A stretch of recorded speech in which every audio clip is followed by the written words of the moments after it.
Hello everyone. Today's topic is additivity of charge. जैसा कि आपको पता है हमने क्वांटाइजेशन ऑफ चार्ज को पढ़ा था लास्ट वीडियो में. Q is equal to N E. क्या पढ़ कर के आए हम? Q is equal to N E. Now अब जो टॉपिक है that is additivity of charge. तो नाम से पता चल रहा है कि चार्जेस का एडिशन. डेफिनेशन क्या कहती है?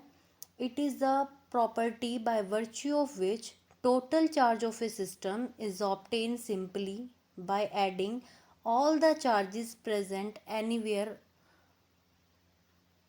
मतलब कहने का क्या है इसका कि जितने भी अपने चार्ज है हम ऐसा मान लेते हैं Q1, Q2, Q3 up to so on Qn तक.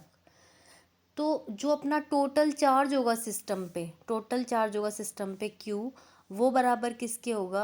Q1 plus Q2 plus up to Qn तक. मतलब एडिटिविटी ऑफ चार्ज क्या कहना चाहता है कि जितने भी चार्जेस हम अलग अलग लेंगे किसी भी सिस्टम पे, ठीक है, Q1, Q2, Q3 up to Qn तक, then the total charge of the system is Q is equal to Q1 plus Q2 plus Q3 up to so on. That is additivity of charge. Now another topic is comparison of charge and mass. Important है, 3 marks में पूछ लेते हैं ये कि charge और मास में difference क्या है, या फिर चार्ज और मास को आप कैसे कंपेयर कर सकते हो. तो चार्ज के बारे में मैंने इसमें थोड़ा थोड़ा मेंशन किया है, मैं आपको थोड़ा डिटेल में बताऊंगी इसके बारे में. सबसे पहले जो चार्ज होता है, चार्ज किसी भी बॉडी पर पॉजिटिव भी हो सकता है, नेगेटिव भी हो सकता है और ज़ीरो भी हो सकता है. बट जो अपना मास है वो ऑलवेज पॉजिटिव क्वांटिटी शो करता है.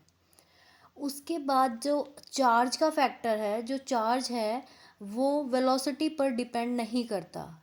Charge carried by body does not depend on velocity of the body. And the mass में क्या शो करेंगे? मास वेलोसिटी पर डिपेंड करता है. अब एक फॉर्मूला है जो 11th क्लास में आप पढ़ करके आए थे कि जो मास है m, वो बराबर होता है m0 upon under root 1 minus V square by C square. Most important formula है, 11th में भी हमने स्टडी किया है, न्यूमेरिकल्स भी आते हैं. तो जो मास किसी भी बॉडी का इंक्रीज़ होता है ना, वो इस वेलोसिटी के साथ उसका इफेक्ट देखने को मिलेगा. सी क्या है यहाँ पे? Velocity of light in vacuum, where m is the mass of the body moving with velocity v, and m naught क्या है यहाँ पे? Rest mass of the body.